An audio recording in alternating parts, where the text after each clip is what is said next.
ਜਿਹੜੇ ਸੁਸਤ ਲੋਕ ਆ ਉਹ ਬਹੁਤ ਸਾਰੀਆਂ ਗੱਲਾਂ ਆਪਣੀ ਸੁਸਤੀ ਦੀ ਵਜ੍ਹਾ ਤੋਂ ਨਹੀਂ ਕਰ ਪਾਉਂਦੇ। ਬਹੁਤ ਸਾਰੇ ਕੰਮ ਡਾਕਟਰ ਸਾਹਿਬ ਨੂੰ ਮੈਂ ਵੇਖਿਆ ਕਿ ਜਿੱਥੇ ਮਸਲਨ ਇੱਕ ਰਸਤਾ ਹੈ ਜਾ ਰਿਹਾ ਹੈ ਲੇਕਿਨ ਅਗਰ ਸੀੜੀਆਂ ਨੇ तो डॉक्टर साहब कहेंगे तुम पिछे हट जाओ, मैं सहारा भी ना दो, मैं खुद चलना चाहना। और सारी जिंदगी में इस तरह ही मैं इन्होंने इन्ना इस गल से इंप्रैस होना कि इन्ना मुश्किल रस्ता चुन लेंगे ने कि जोड़ा आम बंदा भी नहीं चुनता। जिस तरह हम वारिस शाह की इन्होंने काम किया है, ये पाकिस्तान च लोगों के कोल लाइब्रेरियां ने, मखतूते ने, बड़ियां डिक्शनरियां ने, इन्होंने उत्थे वाशिंगटन च बह के एक काम किया है। और फिर इन्हों की जी वारिस शाह ते पंजाबी नाल मुहब्बत है ना वो तो हद है कि अपने बेटे का नाम तीलो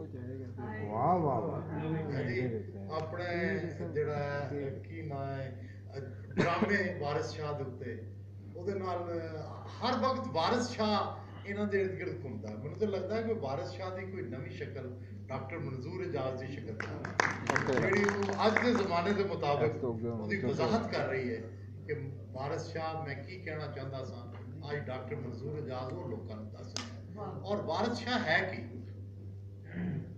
वारिस शाह दरअसल पंजाब की रूह है। वारिस शाह ने जिस तरह पंजाब की रूह को लोगों के सामने पेश किया है अज तक कोई पेश नहीं कर सकिया। तो इसे तो पंजाबी भी वारिस शाह को ओन करते हैं, उन्होंने अपना समझते हैं। लोगों को अगे हीर जी सी जुबानी याद होती सी, लोग महफलों च पढ़ते सन।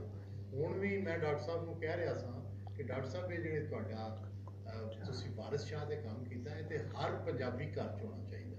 वो इस तो होना चाहिए कि कोई रैफरेंस कोई गल होवे तो वारिस शाह नूं देखा जाए कि वारिस शाह इहदे ते की कहता।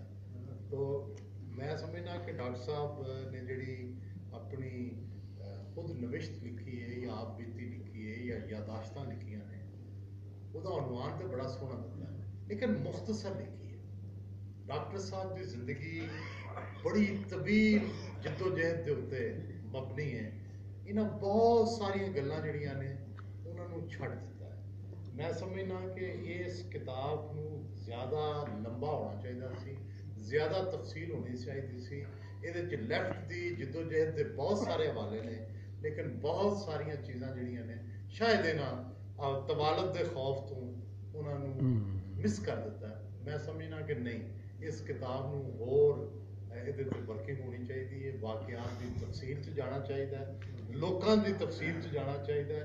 बहुत सारे किरदार जिन्हों के असीं ना इन्हों की किताब च पढ़ने उन्होंने नावां के बारे च वजाहत की जरूरत है, उन्होंने उत्ते तजज़िये की जरूरत है। तो फिर डॉक्टर साहब तुहाडा काम खत्म होएगा, असीं तुहानूं छड्डना नहीं। इस काम नूं मज़ीद अगे बहुत बहुत